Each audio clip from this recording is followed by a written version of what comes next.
Thanks very much to both Steve and Stephen for some great remarks that I'm sure will spark some conversation amongst members of the audience here. I'm only going to ask one question, and it sort of has two parts. Does this have to be national? Can a province go this alone? And what would you do first if you only got one choice?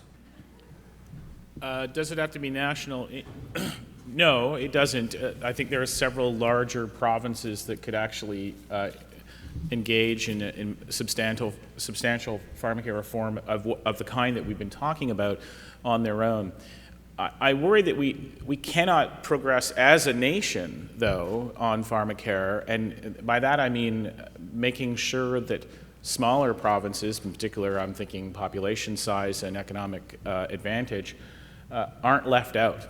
In this era of exceedingly specialized new medicines coming to the market and some challenges around securing supply and tendering possibly the supply of generics, it's very difficult to do pharmaceutical policy right if your population is 1 million or less. Heaven forbid if your population is 150,000 or less.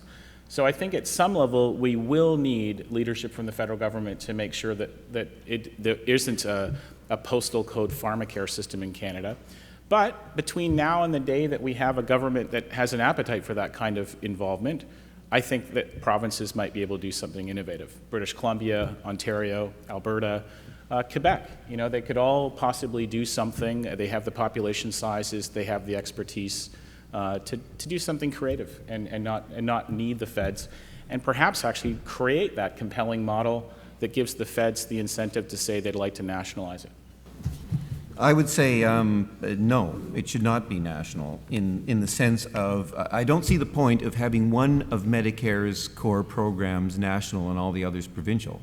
I would say, however, that there should be requirements for a certain level of commonality, and I would say that this should be a Council of the Federation approach to this. I mean, the reality is the pharmaceutical sector is multinational, and even the local presence in R&D and everything else is a bit player on the world stage. I don't think you can have a fragmented approach to dealing with it effectively and hoping to get the best combination of cost, quality, and other outcomes you want. So I would say that you, through the Federation, you have some terms, and this is where federal leadership comes in. I think the federal government is just as entitled to design and co-design what the pharmaceutical coverage element of Medicare would look like as it did with the Canada Health Act and the other conditions. So a certain amount of uniformity in overall design and approach, I think, is highly desirable.